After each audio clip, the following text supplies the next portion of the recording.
On a donc reçu Mike qui pense que la Terre est plate, comme je crois quasiment 6 millions de Français. C'est fou, ouais. Je crois qu'il y a 15% des Américains. Oh, j'aurais dit plus même. Je pensais pas, c'est déjà beaucoup, hein, parce qu'ils sont 400 millions, je crois, ça fait...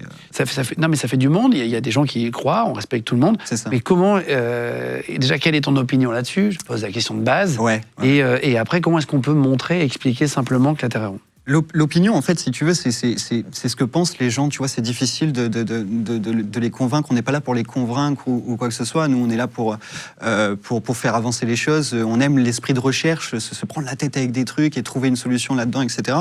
Donc qu'est-ce que j'en pense? Les gens, comme tu dis, ils ont leur propre avis, etc. Ça les regarde. Après, c'est vrai que moi, j'ai un peu plus du mal avec ceux qui viennent, par exemple, m'embêter à la fin de mes conférences et qui veulent absolument me convaincre ou qui me disent « tu nous mens ». Il y en a qui te Ouais, il y en a, ouais. C'est vrai? Ouais, c'est vrai, je te jure qu'on m'emmerde, pardon du terme, mais après mes conférences, on vient vraiment... Il y en a certains, ou même qui me suivent sur les réseaux pour commenter toutes mes vidéos en disant « tu nous mens, t'es payé par la NASA », comme si la NASA, c'était... ils avaient le monopole sur toute la Terre entière, tu vois, alors que nous, on a d'autres trucs, on a l'ESA, etc. En Europe, j'ai jamais taffé pour la NASA, ils m'ont jamais payé un centime, ils le feront jamais. Qui paye un astrophysicien? Ici, un astrophysicien, c'est l'État. Enfin, en fait, c'est la recherche scientifique publique. Tu vois, donc, tu as le CNRS, le Centre national de la recherche scientifique.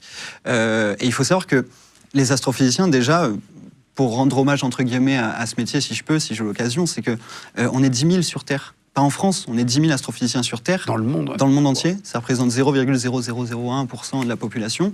Et en France, c'est un métier qui est, on va dire, un peu dévalorisé dans le sens où déjà il faut faire beaucoup d'études et après il y a très peu de postes et surtout pour un salaire qui ne reflète pas le niveau d'études si tu veux derrière parce qu'il y a peu d'argent dans la recherche publique, tu vois. Donc on n'a aucun intérêt à mentir sur ce genre de choses. Alors, donc ils te disent que la Terre est plate. Comment est-ce que tu peux... Quel argument on peut donner quand on croise quelqu'un? Vous avez peut-être croisé quelqu'un dans un dîner, moi j'en ai déjà croisé. Ouais. Parfois, c'est surprenant parce que tu peux pas savoir. Non. C'est tout type de personne. Hein. C'est ça, c'est ça. T'as pas un profil spécial type, etc. Exactement. C'est pour ça que j'aime pas forcément ce terme de platiste parce que tu les catégorises, etc. Alors que t'en as plein qui n'aiment pas être catégorisés là-dedans. C'est juste qu'ils ont leur pensée, tu vois. Mais du coup, il y a plein d'expériences. Donc, dans la vie de tous les jours, t'as le bateau qui s'éloigne. Tu vois, sur l'horizon, bon, il faut avoir la mer. À Paris, c'est un peu plus compliqué. Mais le bateau, il disparaît de bas en haut. Tu vois, donc ça veut dire bien qu'il disparaît derrière la courbure. C'est peut-être un peu difficile à voir, je le conçois. Nous, à Nice, par exemple, j'ai connu quelqu'un.